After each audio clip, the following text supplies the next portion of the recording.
Intelligence report Americans దగ్గర ఉంది.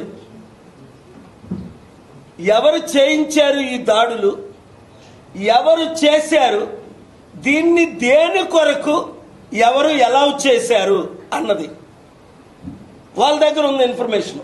మీరు చూడండి, టర్కీలో ఒక సౌదీ వాషింగ్టన్ పోస్ట్ జర్నలిస్ట్ ని కొన్ని సంవత్సరాల క్రిందట సౌదీ ఎంబసీలోనే ముక్కలు చేసేశారు, ప్యాక్ చేసి పంపించారు.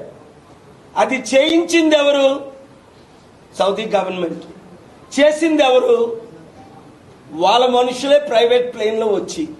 ఇంత ఇన్ఫర్మేషన్ ఇచ్చినా ట్రంప్ మాత్రం, ప్రపంచం అంతా దాన్ని ఖండించింది, కానీ ట్రంప్ మాత్రం ఆ సౌదీకే బిలియన్స్ ఆఫ్ డాలర్స్ తీసుకొని సౌదీని కాపాడాడు.